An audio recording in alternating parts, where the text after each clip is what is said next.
to this week's edition of Gold Diggers. My name is Miss NewLove and I'm your host. I haven't been on your screens for a few weeks, and the last time I was on your screen, I had an amazing guest in the studio. I had the founder of Glow Mama Awards, and you know, life was different 3 weeks ago. And as you all know, we have this coronavirus which has taken over the world, you know, over the last week or so in a very drastic way. And it's just, it is very unbelievable, but we're remaining positive. Yes. And that's why I'm here today. I have a guest in the studio and she's doing amazing things in her community. And she was about to embark on a fantastic project to help people with learning disabilities. But as I said, because of COVID-19, a lot of things are happening. Small businesses are being affected. And we're still going to talk about this project because it will happen. Yes. It will definitely happen. Yes. But this is Gold Diggers. And as you know, Gold Diggers is all about bringing to light people that are doing great things within their communities, their various professions and society. So I have this guest in the studio, Sophia Onidu, who is the founder of the Abilities Project. Yes. And she's also a mum of 3. And most importantly, she's a foster parent. And that's what I said, she's doing a great thing in her community. She's serving the community. I'd like to say a big thank you to my main sponsor, who are Omega House Multimedia Company, who are on West Green Road, 74 West Green Road in North London, right next door to Uncle John's Bakery. And you can go to them for all your multimedia needs, covering of events, you know, everything multimedia. Passport photos. Listen, we've got to remain positive, guys. So yes, of course. Omega House Multimedia Company. And remember, we're live right now on Omega Live TV. We're on Facebook and we're also on YouTube. So don't forget to like, subscribe and share this show today as we speak to this lovely woman who's also going to give us, you know, a bit of advice and her opinions on what's going on at the moment with COVID-19. So thank you, Sophia, for joining me in the studio today. Thank you. At short notice. I know. Thank you for having me. Thank you. It's an honor to have you in the studio. Pleasure. And as I said, you were about to embark on this amazing project, which, you know, you told me all about. Yeah. We're going to go into that. But okay. What I normally do is I like my viewers to understand my guest, understand your background, who you are, what you're all about before we go into that, and how COVID-19 has affected your, you know, my eyes. Yes. Yes. your business, and how it's affecting life as a mum and as a foster parent. So Sophia, let's go back. Let's take it right back to your childhood, and you know, we want to let the viewers know all about you. Okay. Don't mind this one. She's going to. Okay. Well, I was born in Britain, and when I was 3, got taken back home to Nigeria. Okay. Obviously, parents wanted to relocate back. My dad was an engineer. Mum was into insurance, but more looking after the kids. Went back to Nigeria when I was 3. Stayed there till. Came on holiday, back and forth, but stayed there till I came back into London when I was 21. Okay. So I did my secondary school there, stayed uni, but obviously, things, you know, me and my naughty self, but I had a child at 21. So I had to stop uni. I'd gone into uni. Oh, you had a child in Nigeria? I had my daughter in Nigeria. Oh, okay. Yeah. I had to stop uni, couldn't finish uni at the time, obviously, I had my child. So came back into Britain in 1993. No, what am I saying? 1994, April. Okay. More to continue studying, because obviously Mum wanted me to have a future. Wanted me to continue studying. But aside from that, I had an injury when I was 3, when I hurt myself in London before we went back. And I was told it would be better if I came back and if I came for surgery when I was older, when the body stopped growing. Obviously, we stop growing quick, you know, as young women. So at 21, I came back. I've had loads of surgeries because, as you can see, I hit my head on a table, which caused the abscess underneath the eye. So there was a back and forth of blood flow. But I had major surgery in Moorfields, and they rectified it as good as they could. As for me, I'm the kind of person, if you don't like what you say, close your eyes. You're beautiful. Thank you, my lovely. So did you come to the UK with your daughter? No, Mom wanted me to go ahead first. Okay. So I came in, I believe, April of '94. Mom wanted me to come first, settle down, you know, get into college, try and see what I could do, start up. Because obviously, you know, when you come Get back your feet here, on the you ground. can't go straight to uni. You have to do a, Yes. you know, in between and then get into uni. So I came back to study, went into college, and then Mum and my siblings and my daughter came into London '95. Wow. January. So it was like I wasn't with my daughter for about, what, 8 months? Okay. Yeah, so And it was when hard. when you say siblings, how many siblings do you have? I'm one Do of you have? 5. So there's 5 of us. So Okay. there's 3 girls and 2 boys. I'm the middle girl. I'm the second girl. Okay. My sister, my older sister, who is the reason why I have TAP, she's got learning disability. Yes. She will be 50 in July. Okay. So that's one of my whys. I've got another sister who lives in Switzerland, and I've got 2 younger brothers. One got married last year. The other one was meant to get married this year in Italy. Oh, So imagine. yes, so we're not going anywhere. Nobody's going looking for trouble. So we're gonna wait. I think we're gonna do something here, but they're still gonna travel. But we'll wait for COVID-19 to go. COVID-19. COVID-19. It sounds so dire. I know. But Well, yeah. it sounds better than coronavirus. I know, doesn't it? yeah. That just sounds. It sounds ominous, innit? Yeah. Yeah. So what did you study? I studied when I came. Well, college. I did business and finance at college, and then I was meant to go to uni after college. But then in 1996, NatWest offered me a job. So it was like uni, job, money, uni. Normally we hear it that, you know, like you go to uni first. Most of my guests have come and said It's the way. they've As done it the right Nigerians, way. you go to university first. first because your parents will not accept you that way. I had issues with my mother because I didn't go to uni first. I wanted to work first. She was very upset for a long time. Yeah. But for me, I think I found my footing by working first. Yeah. Because no one told me when to resign and start uni. I quit when I was ready and went to uni, got admission to study economics and criminology, and went into Middlesex University and did my 3 years and came out. And to me, till today, not being funny, I haven't used my degree. It's happened to most of us. You know, Yeah. haven't used my degree, but I'm glad I went. Okay. So I just got that out of the way and to laid tick a off. good You know, there's a foundation, tick. obviously. You know, you have to tick the box. The- She went to uni. Tick. You know, so parents will be happy. Yes. But I learned a lot while I was there. But for me, I've learned a lot from life in general. Yes. It's, you know, it's not easy. So went to uni, did economics and criminology, came out, went back into banking. Oh, okay, you went back into banking. Went back into banking. Okay. I went to work for ING Direct. They're based in Reading. Okay. So I used to go to Reading every day. Wow. I know, crazy. There's some crazy stuff you do. And But Reading's not too far. it's not too far, but it's a bit of a trek, Yeah. considering, you know. But yeah, I worked for ING Direct.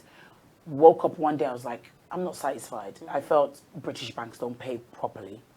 So I resigned Okay. from another one. But immediately I resigned. I got 2 jobs, one for London Borough of Hackney Okay. and one for Circle 33, which was a housing association. And I took the Circle 33. I worked for them. Did you? Yes. Oh, wow. I worked with Circle 33 from 2003 to about 2000 when my son was born, 2008. Okay. So my son was born, I took maternity leave, went back after maternity leave and took redundancy. And what did you do at Circle 33? if you I don't was, mind me asking? first of all, I was an income collection. I was collecting Officer. rent. Hey, You must have been good at that. I loved it. They must have I been used- scared of they- you. Listen, I loved it. But every time you went to court, there's always one little hiccup, you know, going to court, taking tenants to court, trying to evict tenants. And now I'm on the other side of it. I see kind of like, I'm a tenant now because I'm Yes. renting now. And I see, I've not got to that point where I've been someone's trying to evict me. But I kind of see, wow. I tried to evict a mum. I remember trying to evict a mum who had like 4 kids. I was like, if I think about it now, I'm like, Yeah, imagine but that I was happening doing to my you. job. You was doing your job. And if I have it been done to me now, I'd be like, that's harsh. But when I was doing it then, I wasn't thinking, Yeah. you know, I was just doing my own. I want to get paid at the end of the month. My job, I have a target. It, yeah. And, you know, we only went with targets. Exactly, no emotions, yeah. just targets. So you worked with general housing? And I worked with general housing, social, yes. No, sheltered? Yeah, not sheltered. Okay. And then I went on to become a team leader for rent and repairs. Okay. At Old Ford, which was based in East. Old Yes, Ford. I was working with Jude Morton. I don't know if you remember her, if you've heard about her. I've heard the name. Yeah, but I was working in Old Ford for a couple of years. But I woke up one day and I don't want to say dissatisfied, but I wasn't happy with the job. I just felt, yeah. And that tends to happen to a lot of us. It tends. But that was the start of my journey to where I am now, because I took a sabbatical for a year. Okay. And obviously, when you take a sabbatical, you don't get paid. Took a sabbatical for a year and walked away. Wow. And immediately I walked away. After the sabbatical, I met my kids, their dad. Okay. And obviously, I got pregnant. And went into motherhood. Took maternity leave one time. After that, had my son, went back, and then they said they were doing a reshuffle. Regeneration. Not what's the word? It's not regeneration. It's you have to reapply for your jobs. Okay. Basically, yeah. Okay. So they said, you can reapply for your job, or we can offer you money. And I worked it out. And the thing is, they offered me money, including the years that I was not there. So when I checked it, sometimes it's better to take redundancy. Yeah, because you can always get yourself another job. Something else. You have the and skills. while I was at home, yeah, I'd done training to become a registered childminder. Oh. Okay. So I'm actually registered with Ofsted as a registered childminder. Okay. So I was doing that while I was off. Okay. So in the process, when I got there and they offered me, you can take the package or come back, but you have to reapply for your job. I was like, I don't want to work for anyone. Yeah, so I'd say I didn't want to work for anyone anymore. I kind of closed that door. Okay. So I took the package and went home.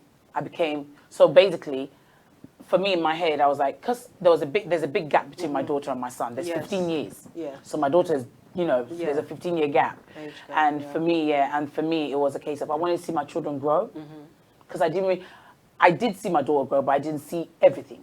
Do you understand? Because I wasn't there. Yes. I'd left her with mum. And you had tears. Okay, but I left her with mum, but so I didn't see everything. But this one, I wanted to see everything. I didn't want to take them to a childminder and they would tell me, oh, he just said his first word today, or he walked the first step. Nah, I wanted to see it. So is this what led in? This what led to me becoming a childminder first. Okay. So I became a childminder for a couple of years, from 2000 and I believe 2009, which was a year after I took my redundancy, to when I started fostering. Okay. Yeah. So. And what led you to fostering? Fostering, because I was doing the childminding. A friend of mine who actually has a similar project to what I have, but in Southeast, she called me one day and goes to me, "You're good with kids. Why don't you do fostering?" And I was like, when you and for a while. I was like, okay. She goes, she'll speak to her aunt, because her aunt owned an agency. Okay. It's called Parent and Child Fostering Service. So I now decided to myself, oh, okay, let's try. Had a conversation with auntie. She was brilliant. She said, oh, you'll be fine. And it's not like you have to have a special qualification for it. You get in-house training as you go along. Okay. So I now called her. So this was privately and not through the local authority? Not through local authority as yet. Okay. This was private. This was an agency. Okay. Yeah, so I went with her. I was with them for maybe 2 years, 3 years, 2 years, 2 years actually. And then I found out that if you're with the local authority, there's more. Yes. They give you more free training. Sometimes with agencies, you have to pay for training, but you get more free training. Obviously, the pay is different, because when agency give you a placement, they're paid by local authority. But the agency have to take their own cut. It's understandable. Yes, it's life. It's the way circle is. It's an agency. So I decided, you know what? I need to go to a local authority. So I left that agency and went to London Borough of Haringey. Okay. And I was with Haringey for a year, just over a year. But I wasn't satisfied with the way things were working and the way I saw things. I wasn't happy. Okay. And what year was this? This was 2016, 17. What year are we in? 2020 now, aren't we? So it wasn't long. So it wasn't not long. No, I was with Haringey. 2015 to 16. Okay. And when I decided, because I applied to Enfield, because I lived in Enfield Yes. at the time. I applied to Enfield and applied to Haringey, but Enfield were taking their time and dragging their feet. I've got itchy bum. I need to move now. I haven't got time to be sitting about. So Haringey were quick off the mark, came, did the paperwork. So I went with them. And do you think that because there's more cases in Haringey, there's more need? There's more of a need in Haringey, but there's no. They don't sustain. There's no sustainability. One with the staff, social workers get changed all the time, which I think is a problem. And I just felt the social workers were a bit harsh. You know, you're taking people's kids from. It's understandable. There's some cases where you have no choice. Yes. But there's some cases where I feel there's second chances should be given. But who am I? If I get involved, I get told, oh, you know, you're not being professional. So I kind of like take a back seat and pray for the best for whoever it is. Moved to Enfield. I've been with Enfield since, and I love the borough. They, you know, you pick up the phone. There's always someone at the end of the phone. There's no faffing you around. Because they know you know, and I've been fostering for 7 years now, and love it. I actually foster. My main points were mother and babies. That was all I was doing because I went from the parent and child agency. It was mothers and babies. So I've done quite a few mothers. I think in total maybe about 10 now. Wow. Mothers and babies. How does that work? Like having your family in your house and then having a mother and a baby. So obviously, mother and a baby. I know. The thing is, my boys. How do you balance? It's not hard. Funny enough, it's not hard, because my boys. Luckily, my boys, they love babies. So any new baby in the house is like, oh, a little brother. So they see it like that.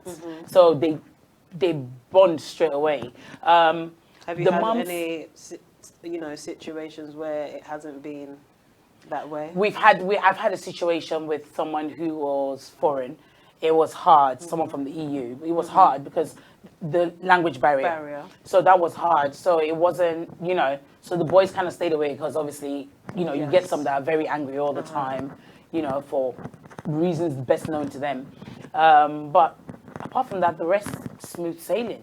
Someone said to me, "How do you do it, mother and baby?" But it's easy because when the mother is there, the mother's main sole responsibility is her child, and if you don't look after your child properly, then I have to report this. So they know what they're there for. You know, I haven't had, someone said to me, how can you have another woman in the house but they know why they're there. I've had a wowoman who was older than me. Wow. Who lived with me. She lived with me for 9 good months. So, and she was 3 months older than I was, you know, and I was like, wow. But it was peaceful because obviously, as they walk through my door, I just lay the law down, as in, I don't like my kitchen. I hate that. I hate that. I don't like my kitchen. And the way you are, I mean, it's not hard to get No, it's not. It's not, because I'm very open. I tell you straight from when you walk in, look, this is me, cut and dried. It's either black or, I don't mess about. I don't mix colors. I just let you know. I'm straightforward. If you have a problem with me, tell me. If I have a problem with you, I'm telling you. I don't like to hide. I don't do all this, oh, don't worry, it's okay. No, it's not. I will tell you, that kind of thing. So, yeah. The main reason I really wanted to have you on the show is because, you know, you're just about to embark on a business. Yes. A project that's so dear to your heart. It is. And then it comes right in the middle of everything that's going on today. And I wanted, you know, the viewers to hear a story of someone who's actually going through, going through it right now. It is hard because obviously it's not funded by anyone, the government. It's all done by myself. It was all funded by yourself. And the thing is, it's a case of, it's hard. Your chain is Oh, I'm so sorry. It's okay. Yeah, so it's very hard because we're all good to go. Yes, you know, all good to I've go. done everything and ready to go. Sent out all my proposals to the 3 local boroughs around me. Actually, I've sent it to 5: Islington, Hackney, Barnet, Haringey, and Enfield. Sent it to them, and then now it's like you get back. Oh, you know, during this the coronavirus time, nothing's happening. Everybody's worried about, so we don't know what's going on. So it's uncertain times. So let's talk about the vision of the Abilities Project, how it came about. Yeah. and you know why you decided Yeah, to start this like project. I said to you, I've got an older sister who's got learning disability, and she's been like that from birth. Okay. She'll be 50 in a couple of months. Now, it was a case of there's always an excuse for where the local authority where she lives. I'm going to mention them, Haringey. Yeah, where she lives, they have nowhere for them to go. Even if they have, they find excuses. You know, we're lucky at the moment. She goes somewhere for 5 days. They're shut down now on Friday now, but she's one person who she can't stay indoors 7 days a week. She's got to go out. She'll ask you where the bus is, where the car is. She'll have to go out. If she asks for me and mom doesn't produce me somehow, either by FaceTime or something, that's a big problem. Okay. She So has you're very close. Yeah, very close. Okay. She has to, even if I'm not there and she hears my voice on the phone and mom's telling her to do something, she doesn't do it. And I say it, she'll do it just by phone. Okay. So it's, you know, it's very, that alone. And because mom's not young anymore, my sister is getting older, it's a lot of work. So we're trying to, you know, ease off Yes. the pressure for mom, kind of like make life easier. Yes. So at least, you know, she can be resting a lot. I mean, this COVID-19 period, because she's at home, and I know it's not a good thing for mom. If my sister, her name's Neka, if Neka's at home like 7 days, I wrote an email to Haringey Council yesterday, and copied in like the director of commissioning and the people in commissioning, as well as another lady who was like an advocate for my sister, to say that my hub, even though it's not running, I can leave it open for my sister to use. I mean, we clean it regularly, and we cleanse and sanitize and clean all objects that are being touched. But if I have to have her there, just for at least, even if it's 3 hours a day, I'm open 6 hours a day, 10 till 4, and Saturdays 10 to 2, and alternative Sundays. Even if I have to have her there, just to give mom a bit of a break and to get some sleep, then I would like them to have that option open. Obviously, But they're going to pay. But right now it's impossible. It's very impossible because whatever happens, social distancing. But she has carers who come to the house anyway. Okay. She has to have carers. She can't be looked after by my mom.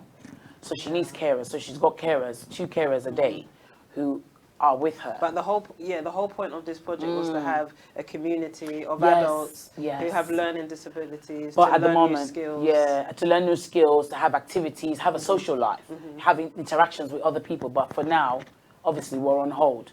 You know, the business that business side of it will have to wait. So the fact, what it is because I know, because she's my sister, and I would take care of her if I have to. There would be a place for her to just get away.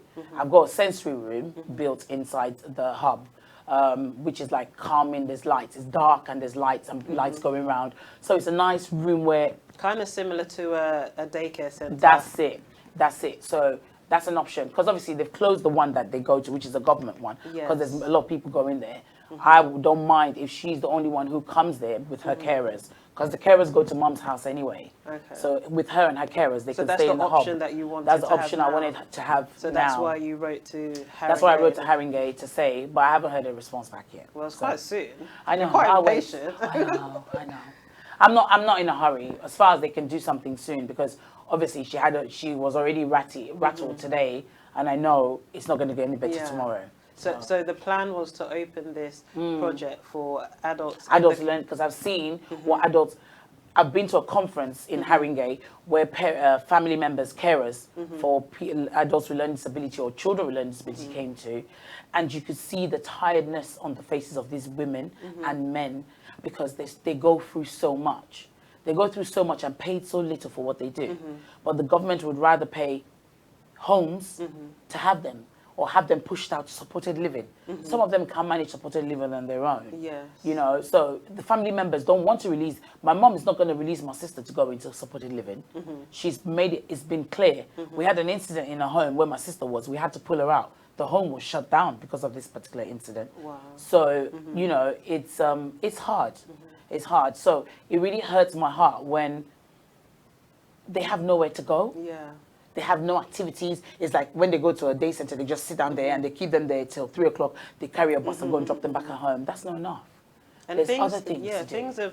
Things have changed. Things have changed, 10 years ago, there was a lot of funding, you know, There's for a nothing lot of now, activities in the community for nothing. adults with learning disabilities, people with mental Anytime health you, issues. like when the first time I introduced the hub to Haringey Council, first thing I heard was, oh, it's too expensive.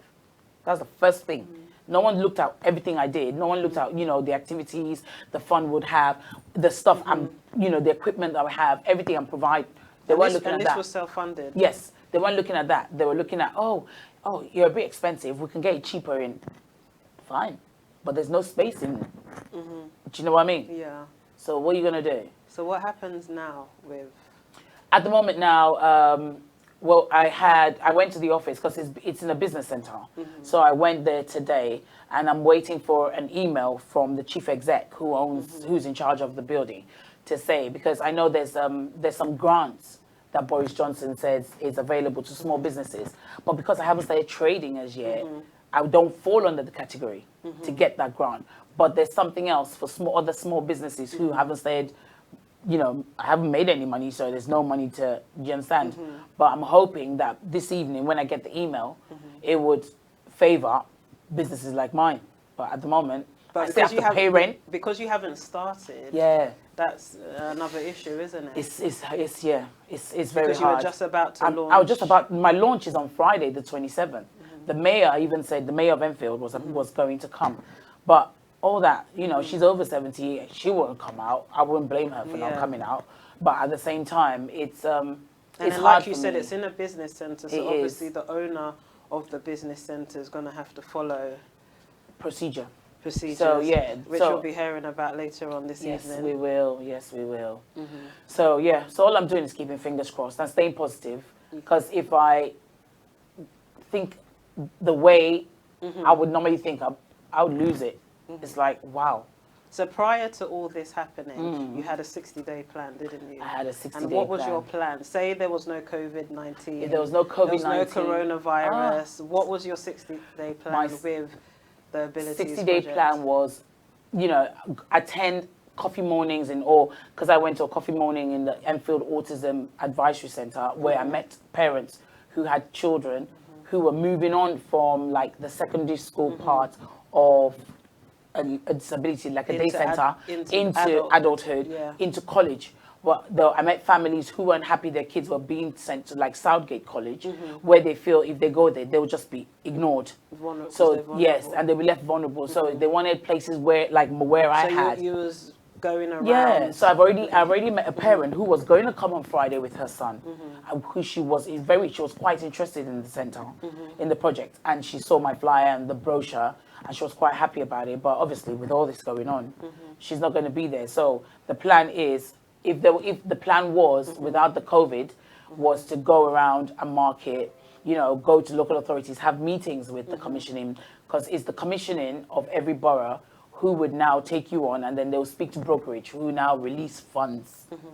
But that can't happen now. So my plan was at least have my first client by the first week. My plan was to have my first client by the first week of April, and then take it from there.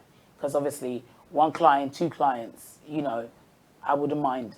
But they come on a daily basis. That's enough to fund everything else. So that was the plan. And your sister was aware of this? Yes. How's she feeling about... My older sister.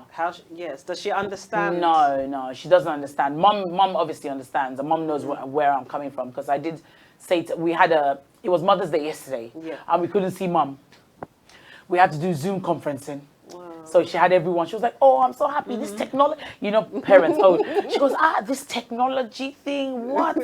She was really happy because we were all online, you know, and we were chatting. So I did say to my sister in Switzerland, that this was what I was going to do. I said to Mum said, yeah, do it and see, because Nneka can't be at home 7 days a week. But now, if Mr. Boris locks down, there is no choice but to stay home.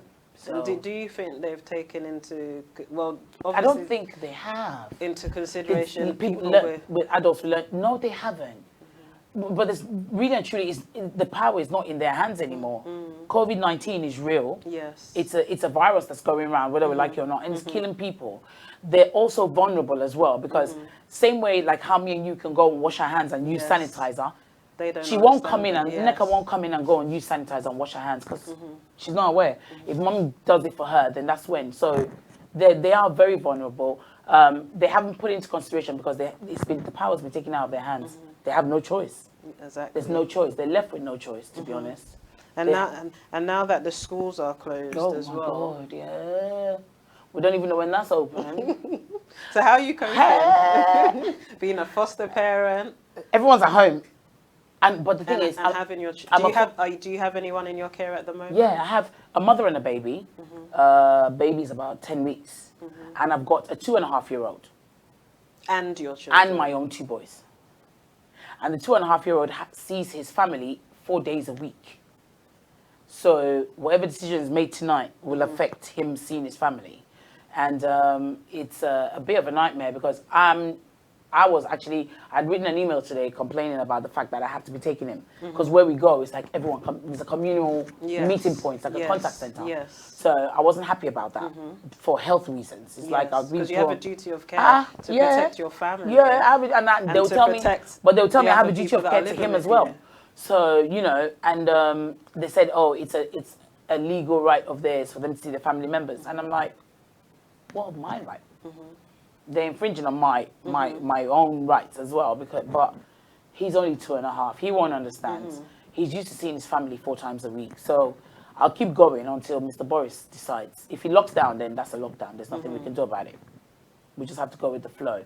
But my boys are at home, you know, but they're all right. 4 of them, everyone's fine. Mom's looking after baby, and then the 2.5-year-old, he's running out ragged. But yeah, and then my boys are there. There's homework. Because my boys really and truly, both of them, school hasn't shut for both of them. But one of you're considered as a key worker, aren't yes. you? No, I'm not. No? I wish. No. Really? No. Key worker, police, nurses, teachers. No foster carers. I'm actually surprised. Yeah, but if you care for people... We should be, because they said carers, innit? Yes. Actually, thank you very much. Actually, I'll raise another email tomorrow. But yeah. But my son, no, both my sons, one's in boarding school. Joshua's in boarding school. Okay. He's outside London. And then Daniel's... And so how does this work with boarding schools? Are they not supposed to... This one didn't shut. They didn't? What? They said no. Really? Yeah, they're open till Thursday. Their last day is Thursday this week. Oh, okay. They finish on Thursday. Okay. But the plan was, and he's meant to go back on the 19th of April. And they said they were not changing any plans. But obviously, if there's a shutdown, there's no going back. I thought this was for schools in general. Yeah, I thought it was for schools. That's what I thought. Boarding schools. That's what I thought. But then when he said it, I thought there would be a shutdown on Friday last week. So I just went and picked my son up from school. And I said to him, do video or whatever it is they're doing. Because they send them stuff on Google Classroom. Yeah. So he can do that from home. So but the school itself has not. The school itself hasn't shut. It's still open. No, 26th. 26. Maybe it's not government funded now. Okay. Guys, I've gotten quite carried away with Sophia here. But that's how it's supposed to be. I know. Sorry. If you've just joined us, I've been talking to Sophia Onido. Onido, who is a foster parent, and she's a mother of 3. And she's also the founder of the Abilities Project, which she was about to launch this Friday, but due to the coronavirus, she is unable to do that. Yes, unfortunately. Unfortunately, yeah. So please, guys, still share. We're still live. We're still talking to Sophia, and we're going to be talking to you about, you know, what's next and how you're coping. How am I coping? Funny enough, I'm doing well. I've decided. Last week I was scared because it was like people are dropping. Yes. You know, and then when you check the stats, China and Italy's the worst. I'm like, you know, but this week. Over the weekend, I said to myself, what am I afraid of? What are we afraid of, to be honest? We don't know where it's coming from. We don't know, you know. We have to stay positive because when you're worried, that's when things tend to happen. Yeah. So I've taken my mind, the negative side of it out. Like I said to you before we started the show, I'm not watching any television unless it's Boris's briefing.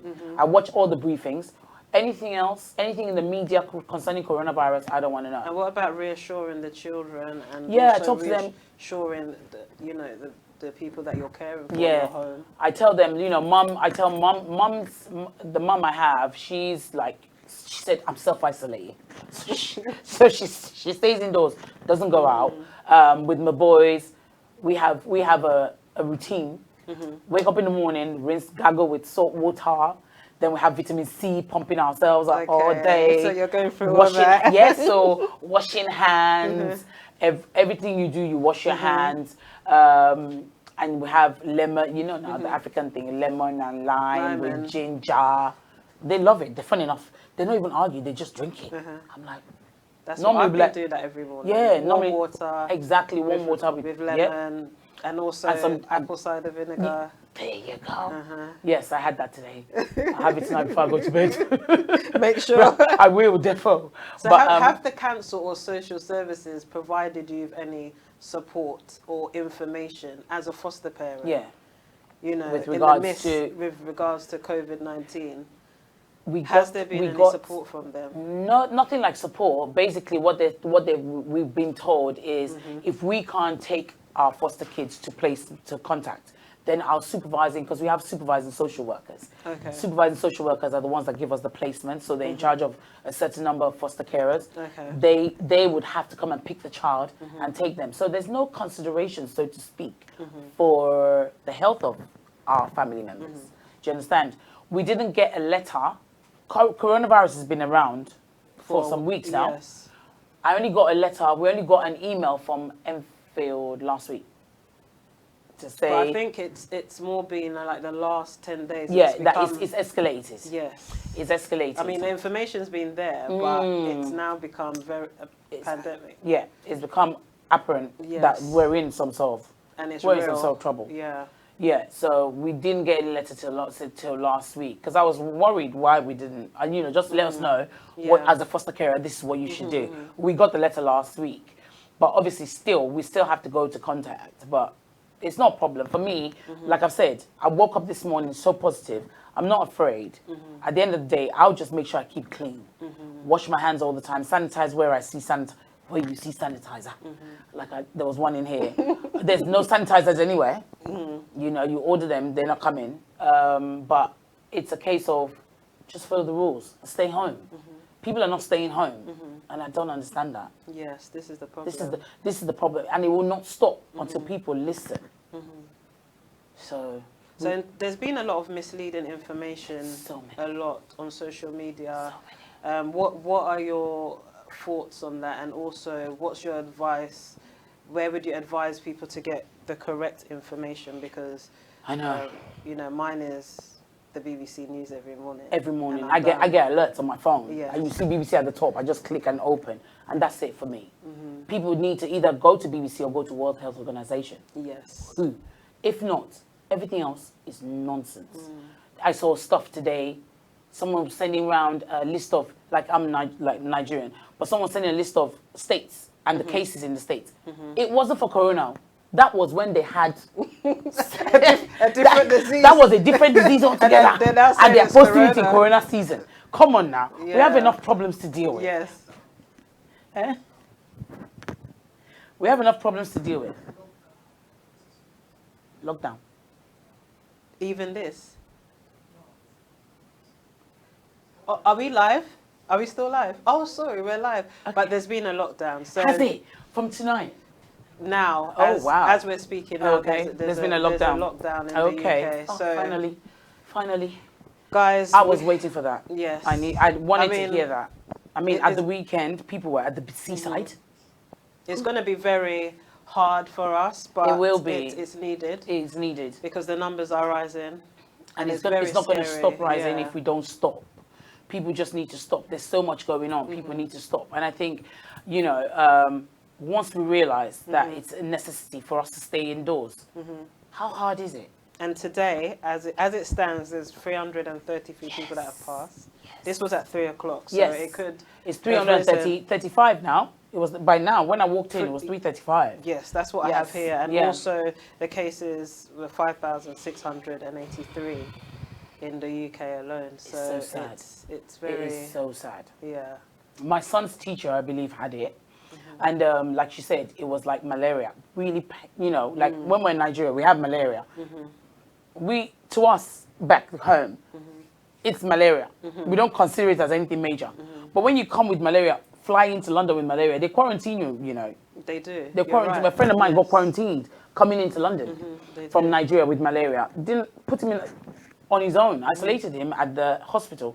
So, you know, if that's the case, and I pray this is something like that, then finding a solution to the problem should be soon. I pray. I'm just praying for everyone out there because this is not nice. So now we're in lockdown, obviously you'll be self-isolated. Long time. If you know how chuffed I am right now, I do feel for, obviously, I do feel for my foster boy who, you know, he's 2. Yes. As far as he's concerned, he sees his family every day. So not being able to see them, but it's for safety. Yeah. It's for safety reasons. So. And these are vulnerable people. This is about safeguarding. Yeah.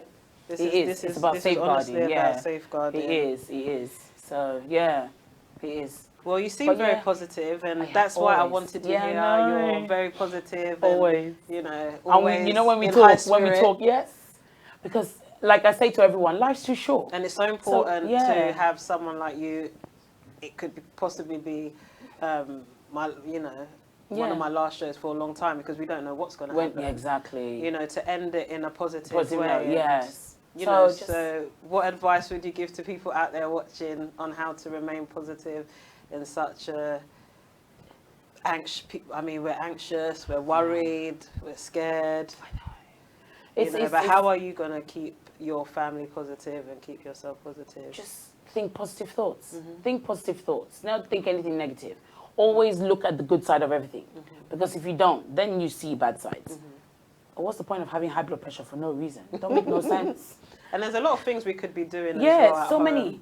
You know, my kids are going to so love this now. Reading those books. It's time to start reading It's time to read books now, yes. Time to read books. I know a lot of people are going to become bloggers.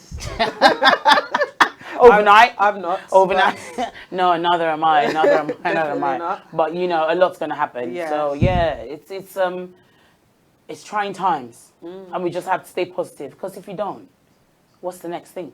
Exactly. What's the next thing? Warren Buffett said that when people are in fear, that's when you should be seeking new opportunities. Exactly. So this is the time for everyone to be, thinking about the next okay, move, what do I do next? Forever. No, it won't, because what they're looking at, if they do a lockdown, I don't know how many weeks he's said it will be, but you know, my personal opinion, we should have a lockdown for about 12 weeks.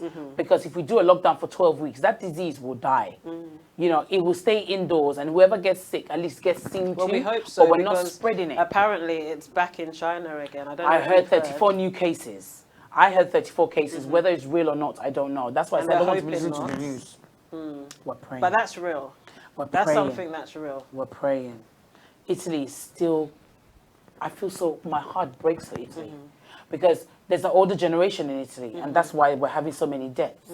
There's older generations in Italy, unlike here. You know, there's different generations here. Yes, definitely. But in Italy, there's more the older generation, and that's where the deaths are. But that's a lot of people dead there, a lot. So my heart goes to Italy. You know, I do feel so sorry for them. Then we have Croatia. Did you hear? Croatia today, everyone was told to stay indoors. Then there was an earthquake. Wow. Everyone was told to leave their homes.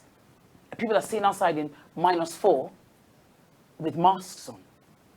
Jesus. So it's scary. It's scary. Scary times. But the fact that Corona has put the whole world, the world, not a state, the whole world at standstill. This has never happened before. Not since I've been alive. It's never happened. If it's happened before I was born, I don't know. But this one, I'm actually amazed. I'm gobsmacked. Yeah. I'm gobsmacked at the speed. It's the speed at which it spread. Yes. One minute they said China. Yeah. Before you know it, they said Australia, US. Before you know it, they said UK. I was like, no way. And it's now it's in Nigeria. And it's in the boroughs. Like, you know, you can put your postcode in, and you know how many cases in your borough. The last time I checked that, I refuse to check it anymore. The last time I checked it, we had 5 cases in Enfield. Wow. Yeah. So I don't know how many. But going back to positivity, I had you on the show because you are a gold digger. Oh, and yes. You know, that's what the show's all about. Yeah. And you're doing great things. Thank you. You know, amazing things. Thank you. We've got to draw back into what Of you're course. doing and why you're on the show. Yes, we're in COVID-19, but, you know, we can still do things. Of course. You know, and we can still be do the things. best Be versions of positive. ourselves. You know, this is the time to reflect on life. Yes. Reflect on yourself. Find the better you. And once this is all over, come out fighting. Exactly. Come out fighting. Probably have another project planned by the time. Why not? Yes. I'll probably have something else planned because I don't stop. Yes. You know, I don't stop. I have a waitressing business, so there's always something going on. You've done a lot, and you got a lot of things going on. Yeah. We didn't really go into all No, that, we didn't. but No, you are an entrepreneur. I can't stop. Yes. Someone said to me, "You just hustle." I go, "No, I just try to make things happen. You have to." And my whys are my sister and my kids. Yes. For me, there's no better legacy I can leave my kids than having something positive to look forward to. So that's my push, my boys. And hopefully my the daughter. Abilities Project will come to pass. It will happen. Amen, amen, amen. But for now, guys, we have a lockdown, so... Yes. I mean, we have loads of shows on Omega Live TV that you can go back and watch. Yes, of course. Please don't forget to like Omega Live TV on Facebook. Yep. Follow us on YouTube. Subscribe, and you know, keep watching our shows until we have further updates. Amen. But until then, we have to go. Time's running out. Thank you for watching and tuning in, Sophia. Yes, my Let people know where they can find you on social media. I know you're not really a social media person. Listen, I'm but not. now that we're socially distancing and in self-isolation, you might want to hit her up. Yes. You might want to talk to her because she's a lovely woman. As I said, she's doing amazing things. Yes. You might want to hit her up. You might want to talk to her. Yep. You might want to get advice from her. You might be a foster parent yourself and you don't know what to do. You're not getting no support in your borough. And, you know, Sophia has a lot of knowledge about fostering. As you heard, she's been doing it for 7 years. So how can people find you? Facebook, Instagram? Facebook. I'm on Facebook with my name. So it's not Sophia Onido, but it's Nkirika, my Nigerian name. It's Nkirika Onido on Facebook. I'm on Instagram as Miss Onido 3. Obviously, my 3 children. Miss Onido 3 on Instagram. But the Abilities Project is also on Instagram. My daughter's in charge of that. Okay. I told her to set so people can find you on the Abilities. Yes, find me, the Abilities Project. Okay. Is on Instagram. Okay. My Miss Onido 3, I'm on Instagram as well. I mean, you can call they can call my phone. My number's on there as well, so you can contact me anytime. The flyers are on there, so they've got numbers to contact. You've got the address. When and if COVID's is finished, you can find me. Remaining positive. Yes, always. Hey, there's a light at the end of this tunnel. Forget that. Amen. There's a light. You heard it. You heard it. There's a light. There's a light at the end of the tunnel, guys. Always. Thank you for watching. Thank you. Hopefully, you might see me next week. You never know.